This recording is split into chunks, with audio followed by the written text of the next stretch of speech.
Namaste. Welcome to Getting Intimate with Intimacy, space for deep exploration of the mind, body, and soul connection. I am Jamie London Wollberg, he, they pronouns. I am Katie Jayne, she, her, they. I am Raven Mist, she, her, Faye as well. Getting Intimate with Intimacy will cover consistent multimedia content spanning all forms of intimacy, from sexual to intellectual and everything in between. Our content is created for all beings and bodies and abilities 18 and up. Our content can be enjoyed on YouTube as well as InsightTimer and OnlyFans. The links will be in the description for our live streams. We really look forward to experience the infinite layers of intimacy with all of you. And remember, Intimacy starts within. Namaste, everyone. Welcome back. It has been a while. It feels like it's been a while. For Getting Intimate with Intimacy, episode 31, we are starting a new topic, speaking about and answering to the question of how does generational trauma impact intimacy? I am Jamie, he, they pronouns. I'm Katie Jayne, she, her, they. I am Raven Mystic, she, her. And we are ready to get into it. This is going to be a powerful conversation. And if you are interested in and feeling impacted by your unpacking of generational trauma, this is the conversation for you. And definitely stick around over the next 2 episodes where we will continue to talk about this and integrate on this topic. I wonder, KJ, what is generational trauma for you, Katie Jayne? Well, I was thinking about this morning, of course, and really, I'm sure that we will have many more episodes in the future, that touch on this subject in some ways, because it's not something we can unpack in 1, 2, or even 3 episodes, to be completely honest, right?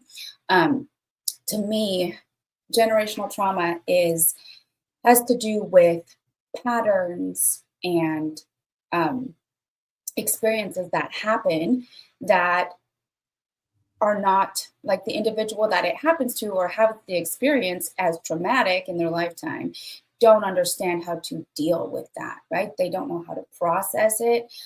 There's that very famous book, The Body Keeps the Score, that talks about how trauma can literally be stored in our tissue, right? The tissues and bones in our bodies.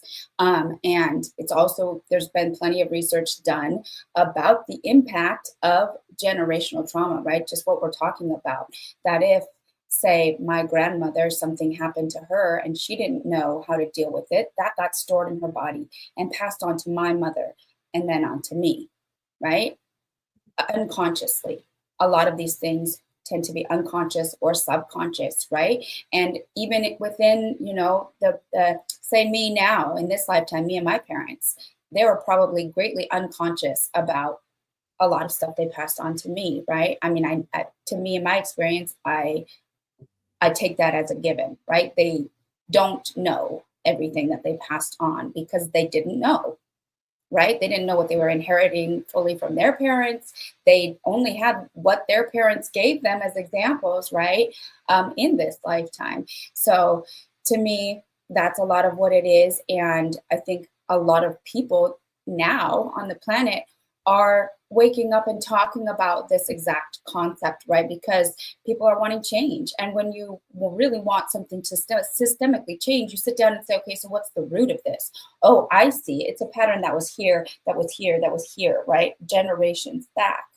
But I also believe with my whole heart that when an individual decides to sit down and work on yourself, right? It's really an inward process, whether you're having other people help facilitate it or not, that kind of an emotional, energetic, and spiritual healing ripples forwards and backwards 7 generations. So it's quite an amazing undertaking to heal, to work on that healing. Mm-hmm. Yeah, I resonate with that. The patterns really stood out for me. And Raven, what is generational trauma to you in your perspective?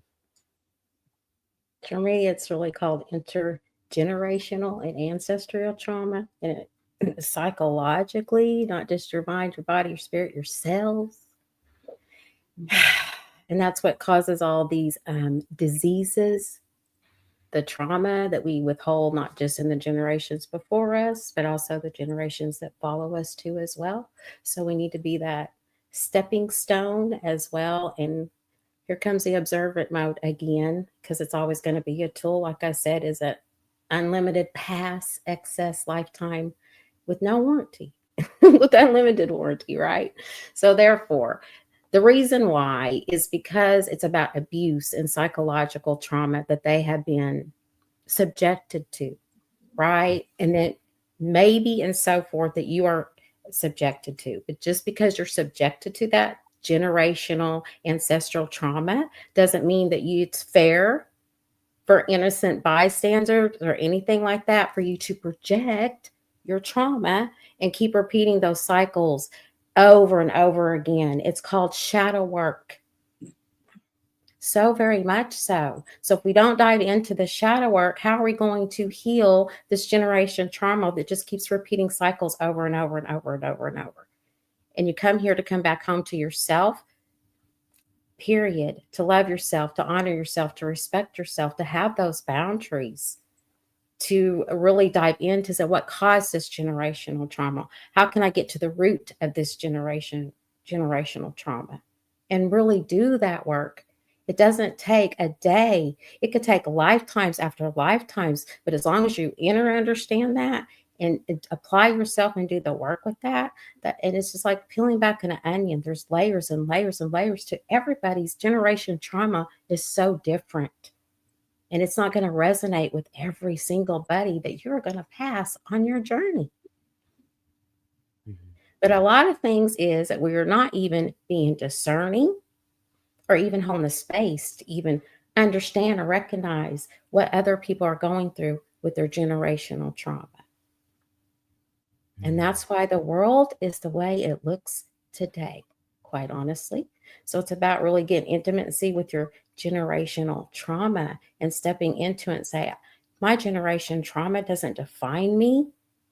It's not even who I am at all. And it never has been whatsoever. It's actually my light. Those have brought darkness, yes, absolutely, in every aspects of our being, absolutely. But that's part of the process. That's part of learning through this generational trauma. How are we supposed to heal if we don't get to the root and the cause of it? And this is many, many layers. It's not just this one episode or the 3 parts after this. This is a lifetime process. Like I said, many lifetimes. And it's very delicate how anyone's process, how they even process or even acknowledge it, or how they're even going to handle it. It's so delicate that we got to trust in that process and allow that process. That's what generational ancestral trauma is, but it's also a stepping stone. And you're a solve to heal that. And it's up to you to do so. And nobody else can do that for you, but only you. And that's how I see it. Thank you for sharing, Raven. So much gold in there.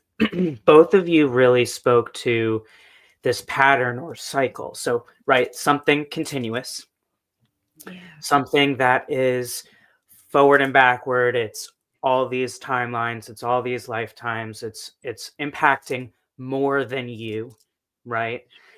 And it's something that is unique to each person, both in the experience of as well as how you navigate that.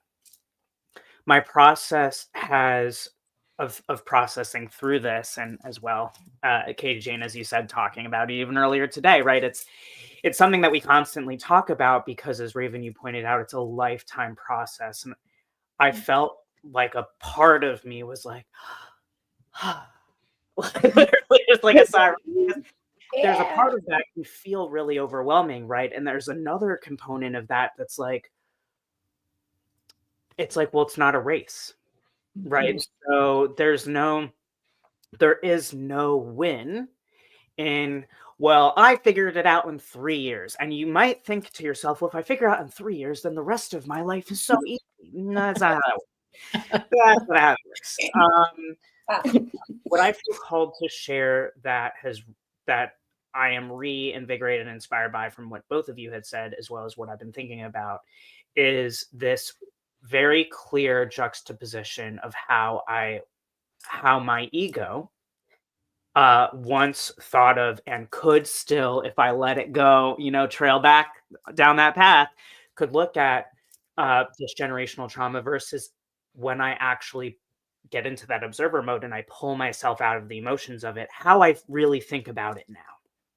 Yeah. The way that my ego thinks about it is like, what the fuck did you do coming into all of this hot mess express that you now have to clean up in aisles 1 through 1000 forever? Like, I don't want this job. I hate it. Right? That's like, it's traumatic. It sucks. It's fucking up everything. That is like what my old ego felt about this upon even finding out that generational trauma was a thing. Because of course, right, and in my context, having my family being Eastern European Jews on both sides and family going through the Holocaust and all of the things that has meant, like bringing that, when I learned about that in school, the Holocaust, like there was no discussion of like, oh, by the way, now let's bring in a therapist and all hold hands and talk about how all of the different things are impacting us. Like that didn't happen. It was like, here's Hitler, here's what happened, and now we're not. Good job, everybody. Go write a paper on it now. Deal with it, everybody. Make an A. Go interview that person in your family who might still be alive, who totally doesn't want to talk to you about this at all, and try to pull something out of them, which is totally what my assignment was, to go to my grandmother who did not want to talk about it at all. And basically I was raised spoken and unspoken. We do not talk about this. Right. And now the way that I look at generational trauma, I want to be very intentional with my language. And I see it as these wisdom gifts that are transformative through a traumatic process experienced as a human, that are continually experienced across an entire family line, as well as Raven pointed out, throughout all your lifetimes. And you may have lifetimes where you don't even know about it. So obviously you're handling it is coming from a space of not knowing about it. Or you're completely enmeshed in this and it's re-traumatizing to you on a continuous basis, depending on your circumstances. For me at this point, I look at it almost like this game, right? I acknowledge that it's here. I'm very aware of it.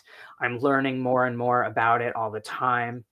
I'm witnessing my various family members literally taking the actions to get reparations and just also clearing my family name and things like that with Germany. I mean, like, it's powerful how much these things just continue on.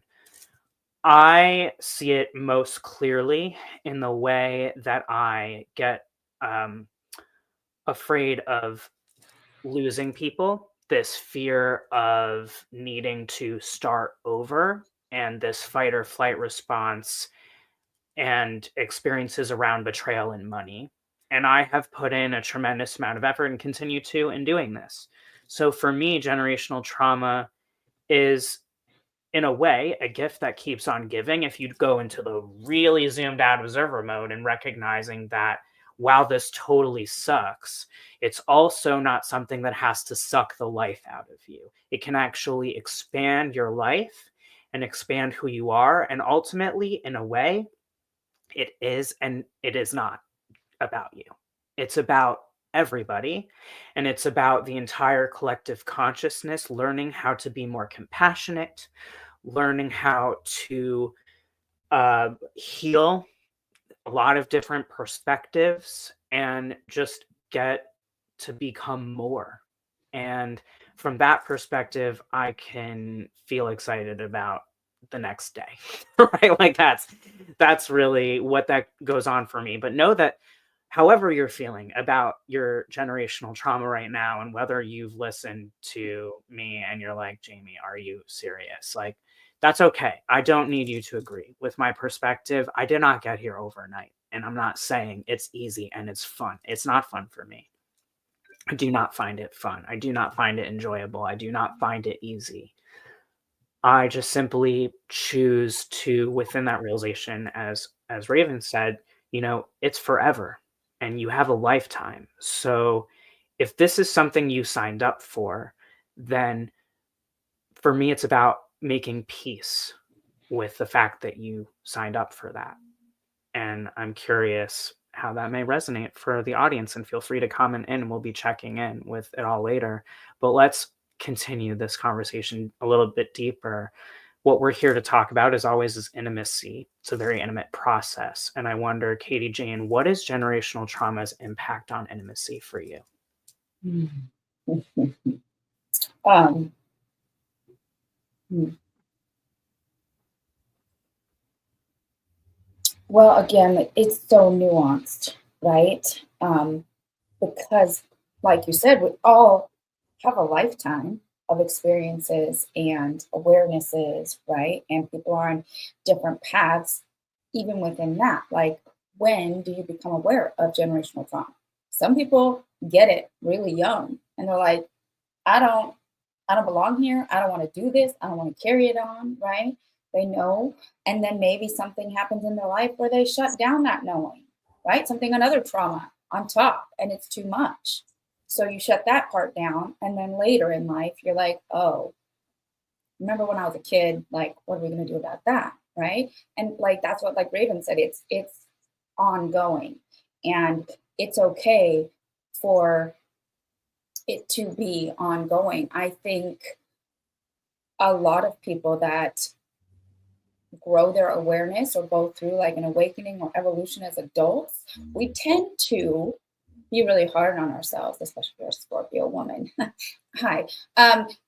Be really hard and be like, oh no, I thought that was done, right? Even if you sit down and consciously address one piece of the generational trauma, and then it comes up again, and our adult brain that has grown up in a society of result orientation, right, goes, oh shit, like that's not done. I thought I did that. That makes me a bad person, right? Which is just not the truth. Like Raven said, there's layers. There's so many layers.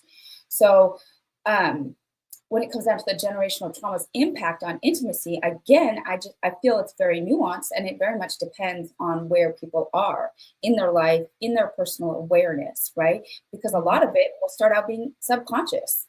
It does have an impact, but like maybe you don't even know. Maybe we don't know as individuals. So it can definitely, like we're talking about cycles and patterns, right? Repeating. So again, until that's brought to the consciousness, right, to a conscious level, we don't know what we don't know, right? So it can be having an impact, and we just aren't aware of it until something triggers the awareness, right, for us. Or we choose to say, hey, I don't understand. I see this pattern, but why, right? And then you sit and you do that work to figure out the root of the cause. And then maybe you go, oh, it's generational trauma, because I remember this story from my mom when, like whatever it may be. So I think that it's definitely very impactful on intimacy, because it does, it impacts how we relate to others, right? Because the example of how to be a human that we get from our parents, that's what we got to start out our lives, right? How are they interacting with us? How are they interacting with their friends, their spouses, their partners, right? That's what we see when we're little. We soak up all this information, and you don't know that there's another option until you get out into the world and you see other people interacting maybe differently than what you've experienced, right? And you go, oh, that's nice. That's really nice. That wasn't my experience, right? But I'd like it to be. And that's the good news, is that we can change. We have the choice every day, right, to change or to perpetuate cycles that we're aware of.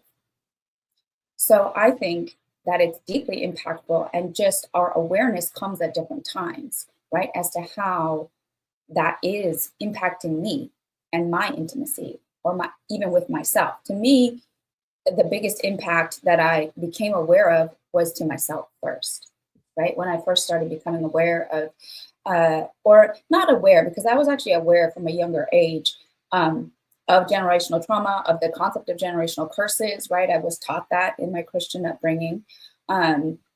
as certain diseases or illnesses can be generational curses. That's kind of what they focused on, but I understood it, right, on a little bit of a broader level, even if I couldn't explain it. But then, yeah, it's when do we become aware of that? And then when do we have the capacity to deal with it, to make a change, or to even name it, right? So for me, it was myself intimacy that I feel was really largely impacted because I did shut down as a teenager, right? I knew I didn't belong. I didn't have anybody else to talk to. I thought I was kind of crazy. So I shut down. So I was not being able to experience the intimacy I desired, just even, on a non-sexual level for a long, long time, truly. Especially like one that stands out to me is the womanhood wound, the sisterhood wound, right? I had some really traumatic stuff happen with other girls when I was a teenager, of being separated because somebody left the church and they were just gone. They were my best friend and I got no explanation at 13 years old, right? So I put up walls that hindered my intimacy, even with like having friendships, right? I thought everybody else was against me. I was just weird and I was never going to have girlfriends, which was extremely hurtful. But the good news is that's not the truth, right? That was a story that I told myself due to the trauma I experienced. And I have been able to heal that. But it's been intentional, and it's been through fostering and growing my own intimacy, right? My personal intimacy, like we talk about every episode. Intimacy starts within. So I think that that's really where we start to look at generational trauma's impact, right? Is your own personal awareness and how that is impacting your intimacy with others and yourself. And like, where do you go from there when you have that awareness? Huge, huge. The facts of when you know and who and how that impacts you both within and outside of that.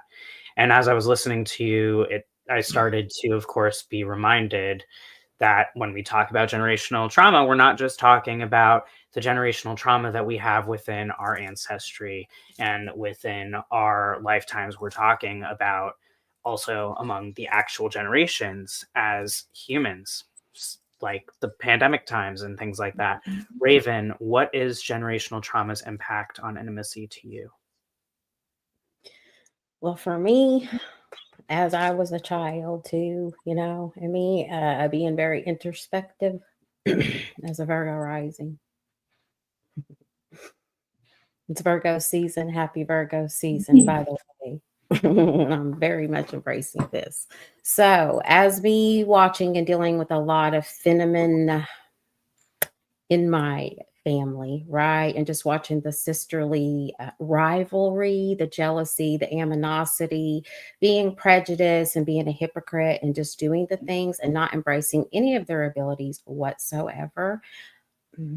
My galactic council basically was telling me as a child, because I would be, I was with my great grandparents raised me as a Seventh-day Adventist, right? So when there were so many secrets when Royal had to go or was in her aunt's presence or her, all of my aunt's presence anyway, just very hypocritical, very, very judgmental about my skin color or any of those things, or because I was happy or just like I am as an adult, because I choose to be. Those are choices if you choose to be or not, right?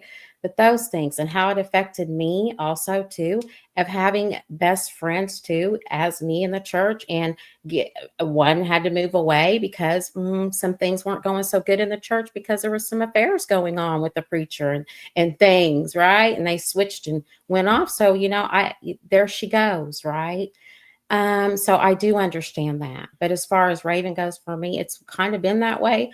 I learned from that through my own family experiences that I'm not a woman that is going to be put in situations or anything that we're going to tear each other down, because that's not the woman that my great grandmother taught me to be. Period. We're going to hold each other. We're going to support each other through our good or bad or uglies without being judgmental about it. That's how come brothers and sisters are not rising up and standing together. We're getting more and more pulled apart. So therefore, I really resonate more with my brothers than I really do with my sisters at this time, because they don't want to hold the space. All they can see is their projections and all of those things, and they're not allowing the space to even be held for that. So that's what that is. And it is what that is. But that does it affects all of that. Because if we're supposed to build and have all this community, it starts within oneself, but you got to make the steps and also to show up and be your authentic self instead of being afraid if you're going to be judged. And if you're going to be judged or criticized or any of those things, those aren't your people. And those are just very low vibrational. It's just very low vibrational. And if they're not nourishing any of your relationships and they're not being nourished, that those don't need to be those type of friendships or kindredships or anything, whether you have past lives with them or not, or any of those things. It's what you choose for you, and just be you and allow others to be themselves where they're at too as well. That's what makes the whole world by that event better frequency, I think. So much there. And for those who were not watching, I just sneezed while Raven was talking. I was like, in my mind, I was like, confirmation. Raven, so much. You just unlocked something really, really big for me that I feel like I forgot somehow. Again, like sometimes we are designed to forget about these things until we can see them in a new way. And when you were talking about, resonating more with brothers versus sisters because of this, I actually look at it frankly as like this generational, but really like very interwoven multi-generational trauma around this narrative of, and with the masculines, with the brothers as well, like, but this with the sisterhood, I mean, Jayne was literally the person who a couple, it's been a while, but, brought the sisterhood wound to my attention in my own life, something that I had not thought about now that I have gone through my transition and go through my transition, and looking at this fact that there's tearing apart on all sides. And it's the way that I also look at minorities and minority groups. There's the tearing apart in the group itself when we could all be bringing each other up. And that comes back as something we talk about a lot within GIWI, getting intimate with intimacy and intimacy in general, is that hurt people. And what you unlocked within me, Raven, is this realization that, and this is blowing my mind truly, that not only am I navigating generational traumas and the impact of intimacy from the fact that I am female, that I, for those who are confused, and this is your first episode, I am transgender, non-binary, so let's just contextualize. Through being raised in womanhood into my mid-20s to now being more masculine of center and really male presenting, even though I identify as non-binary. And now I'm reliving all of it through a different perspective of that. And so now it feels almost like I'm healing it twice all at once, if that makes sense. And the wild thing about that is, while there could be a part of me that could be super pissed that that's the case, I actually feel empowered. And the intimacy that I'm experiencing with myself through that is the realization that it truly is within me to harmonize this and to heal this. And now I can see it through such interwoven, expanded perspectives that the version of me before that felt like I was fighting for a side doesn't feel that anymore. Now I see that I am navigating this through all sides, and it allows me actually to go even more powerfully into the observer mode. So thank you, Raven. Number one, we'll talk.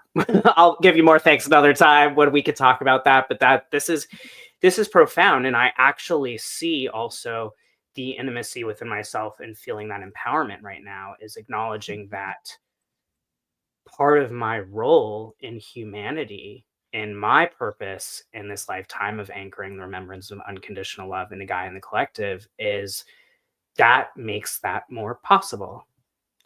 And so, like, I see the assignment, like, and for me, a very purpose-driven Aries, um, I find peace within understanding that.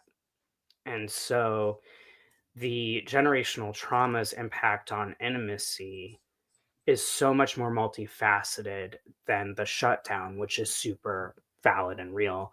Katie, Jayne, and I've definitely seen myself um, shut down. And I think the more that we unpack it, the less shut down we feel when we find safe spaces to communicate that.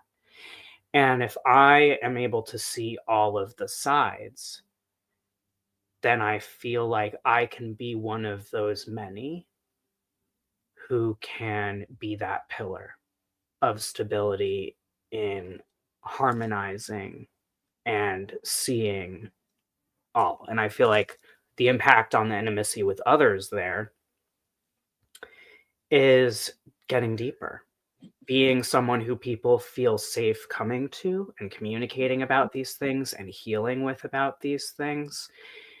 And I can see the value across all of these types of perspectives. Now, I'm not claiming to, in this lifetime, have every single person's experience. That's not what I'm saying.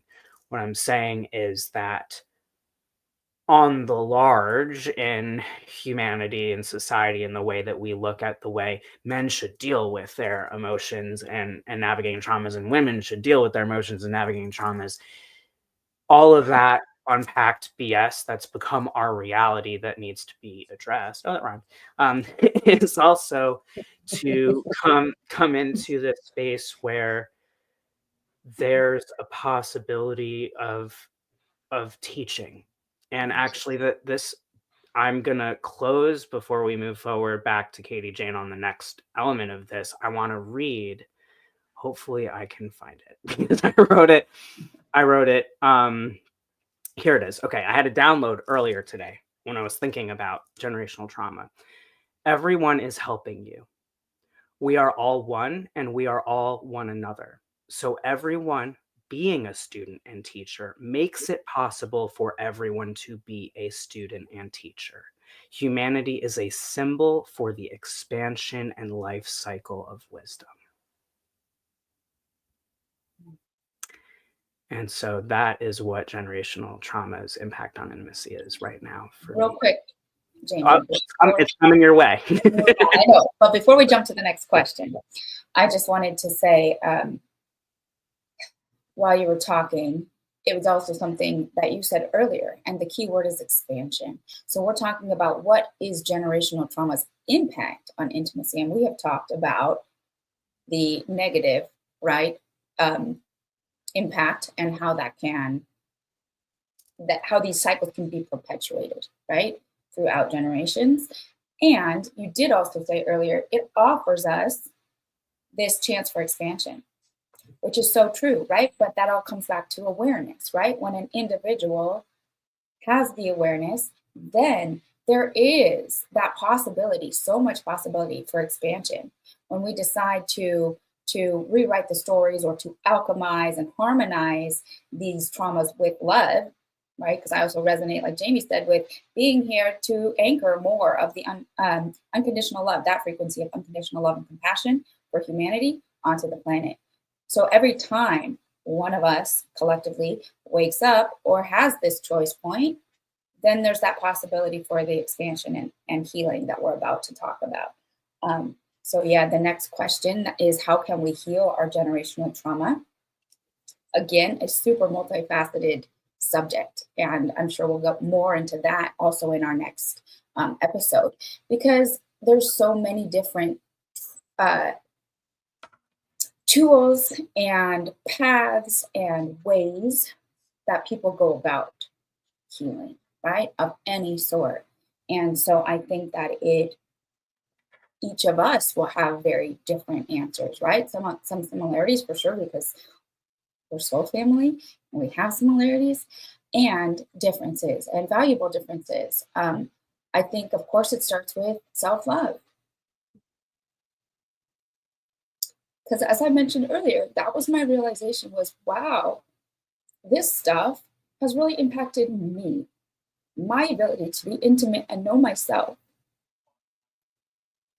So then when I started loving myself and deciding I don't believe those stories, or I want to write a different one for the future and for future generations, it started with love, self-love, and then being able to extend that love and compassion and understanding to other people who maybe don't have that awareness, or they're grasping for that awareness, right? Sometimes you know something is wrong or something is hurtful, but you're still in that process of trying to figure it out.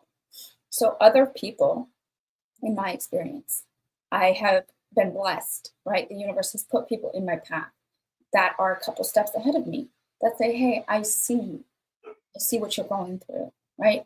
Here's a tool. Here's a tool. Have you thought about this, right?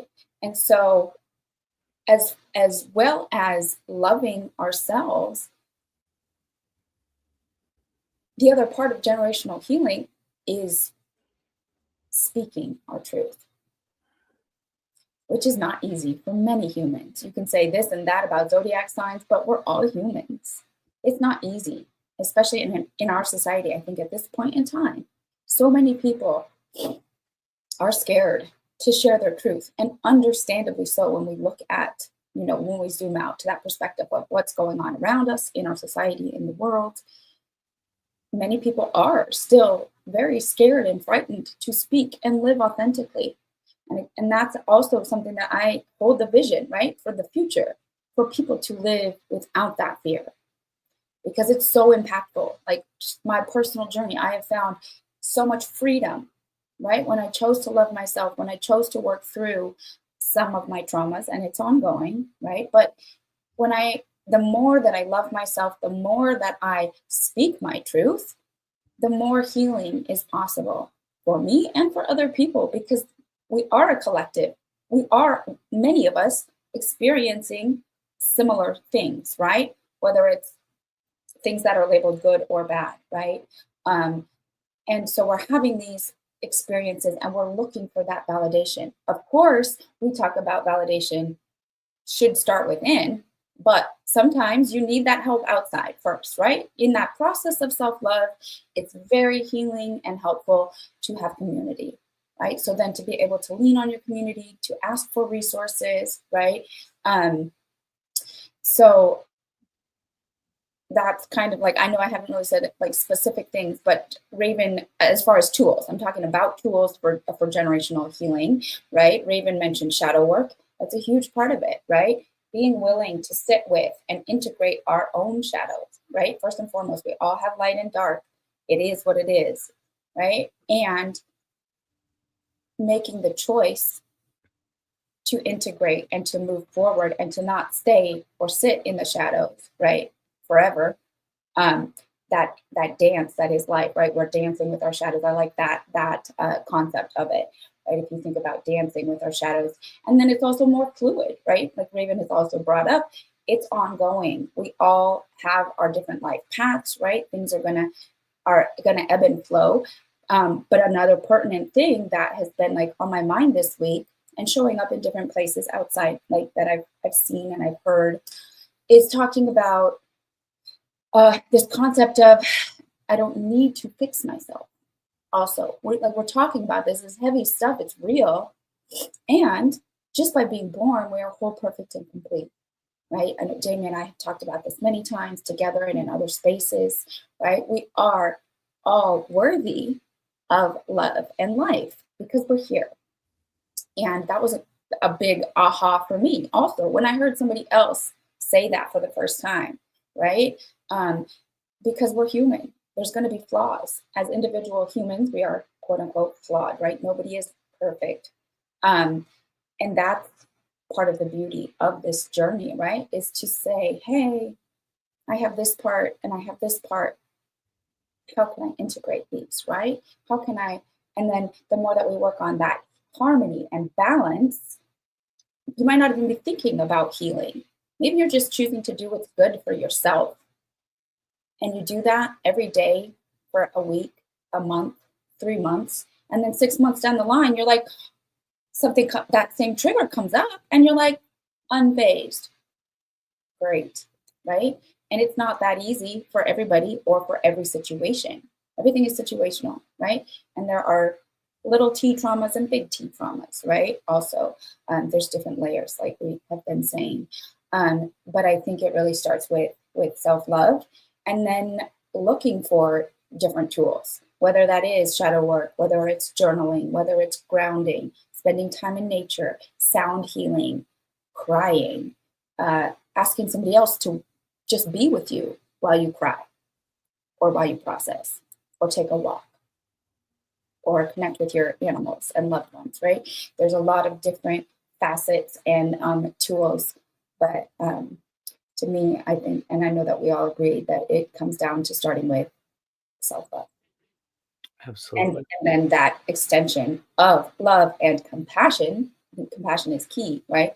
For others, right? Like, wow, if I'm going through all of this, we don't know what other people are going through, right? Unless you ask, or they tell you, or you have that opportunity, right? So that baseline of love and compassion is where it starts. Thank you for sharing that. Absolutely, the self-love, there are so many different tools and ways to navigate it. There is no right or wrong.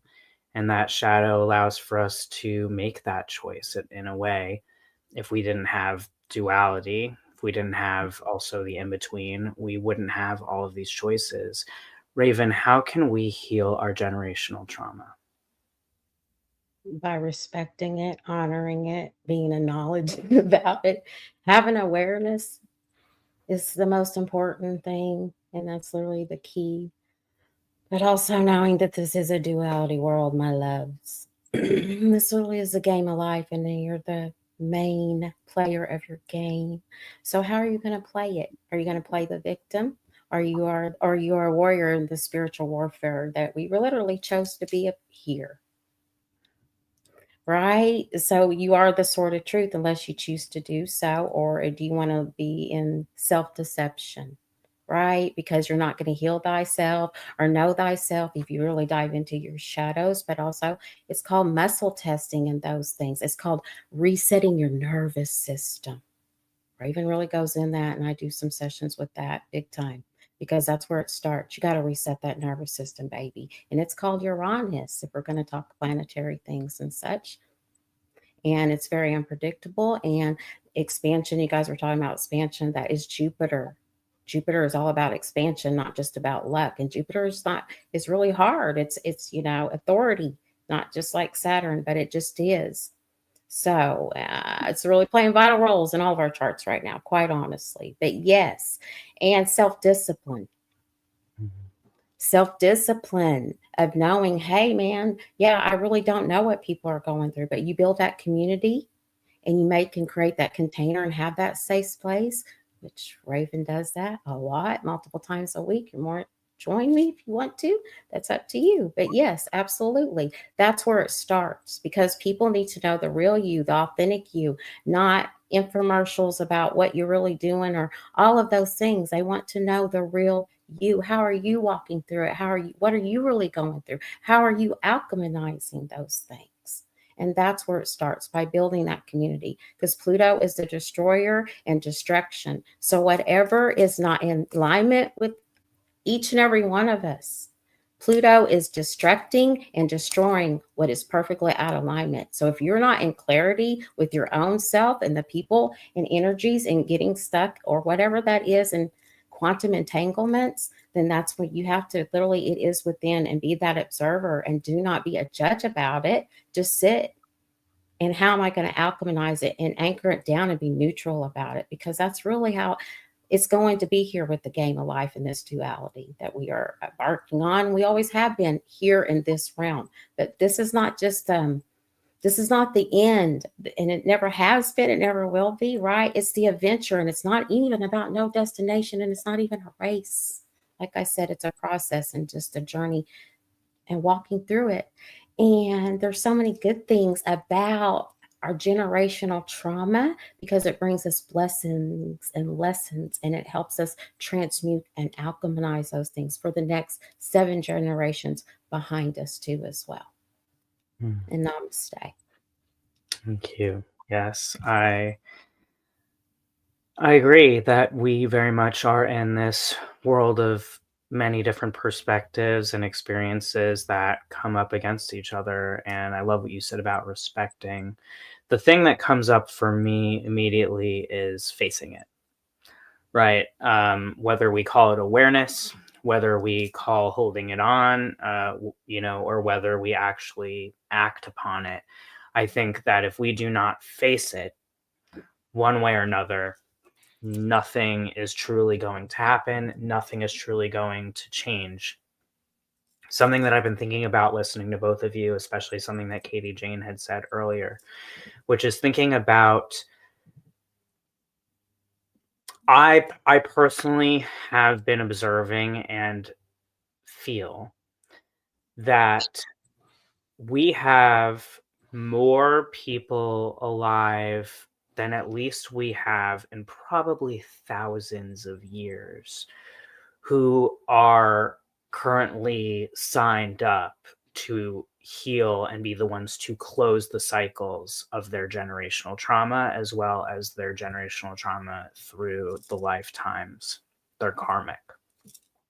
And that takes a lot of energy. And that takes a lot of time. That takes dedication and devotion. And I think that when it comes to acknowledging that, we can choose to build compassion from that place. We can choose to build empathy from that place.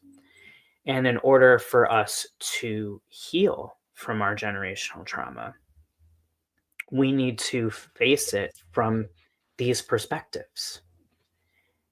And it's not about shoulda, coulda, woulda. It's that, in a way, this is like very scientifically clear, right? The spiritual aspect of it, in this case, in my perspective, which is all I can speak from at this point, is that's the complicated bit, right? That's the part where we are across all time and space, and it's not a race. So what do we choose to take on and take forward? And you may come to a space where you say, well, I don't want to do anything about this. Let the next ones go. The thing is, once you have the belief system that I do, of that we are all truly one, and if I haven't done it now, then I'm going to have to do it later, I'd rather do it now. I would rather do it now because it's here now. And if I want to support and be a healing cog in this world and in our consciousness, then having a delay system, like, I don't want to be a delay fish. Like, I love Dory, but I don't want to be a delay fish. Like, I want to be the fish that's like, okay, read this now. You know what I mean? Like, I want to be the one who says, I am going to heal this from a space of wherever I can and show up however I can in that moment. And so sometimes that healing means therapy, and sometimes that means having a podcast episode, and sometimes that means journaling about it, and sometimes that means psychic mediumship, and sometimes that means listening to my mom's perspective and how she's navigating all of the family stuff with the Holocaust things. And I mean, there's so much to look at. It really comes back to that whole student and teacher, and not putting people on a pedestal, because every single person is a student and every single person is a teacher, and we're all doing it at once. So truly, it does not matter how you heal from this. Ideally, you heal without at least intentionally harming someone else, right? Um, I specifically speak to a form of violence, right? Because of course, when we honor our truth and we speak our truth, people are going to get hurt. That's just because that's human. We receive things, we take things personally, right? 4 and 5 agreements. Don't take things personally. And Exactly. yeah, and so but so it's really not about what it is that we do. We have a lot of resources. We talk about them all the time, right? And we'll talk about them more in our deep dive episode next week. It's simply about don't let it sit at the wayside. And if we can again come back to that empowerment of, wow, like how badass are we that so many of us have been like, yep, I've got this. And now we're here. And it's okay if you don't feel like you've got this, because we've all got this together. And in the moment that you don't feel like you've got this, there's others who feel they've got this, and that's enough. That's enough. So Sticker says it's okay to not be okay. yes, it is okay to not be okay, 1000%. Let's tap into comments. Katie, Jayne, would you like to navigate this? Also, like, we all love Gwendolyn's. Yes, We love you too. thanks for watching. Ocean Thanks for Jasper. joining us. I love it. That's gorgeous. That is Ooh, Ocean Jasper. Ocean We really Jasper, need yeah. this right now. It's the black moon tomorrow. So all of you guys are feeling all of these things. Just saying. Ocean That's Jasper. beautiful. Thank you. Namaste. Hello, Yoni. Namaste. Welcome. And Bernalise says, I like to define generational trauma as the identity we have embodied due to the experiences our ancestors endured and resulted in the beliefs that shape us. Very good. Yes. Yeah. Definitely that. I feel like there was something else percolating in my brain, but we do have another whole episode to dive in. Oh, the one thing, yes, competition. A big part of healing generational trauma is letting go of that concept of competition, because that's so false, right? And that's like, to me, I think it came from our conversation about the sisterhood wound, right? Our society is built in this level of competition between men, competition between women, competition in the workplace. Like, stop it. Like, there is enough to go around. There's enough love. There's enough healing. There's enough resources, right? So that was a big one for me. Was there another comment that? Oh, nope. All right, Jamie, back to you. Yes, thank you. Yeah, I agree. Absolutely. Competition. That's one of the biggest things that I'm proud of as an Aries is like I no longer feel this competitiveness. Like I used to be like dangerously competitive. And competition is exhausting. I have no problem with games, love them. I have no problem with someone being competitive, having a healthy competitive spirit, right? It's anything else. So we're definitely going to be diving so much more into this next week. Please make sure that you join us on August 29th, Friday, 1 p.m. PST, 3 p.m. CST, and 4 p.m. EST. We will be doing our deep dive on how does generational trauma impact intimacy. I cannot wait to talk more about this. I can't wait to reflect more on all of the breakthroughs that came through here and to hear more of your thoughts. Please feel free to leave us more comments as you process and receive this, even if you are catching the replay. Whenever you're receiving this is the divinely perfect time. And we love you unconditionally and look forward to talking more about it. And remember, intimacy starts within. Namaste. Bye-bye for now, everyone. Love you. Bye. Love you.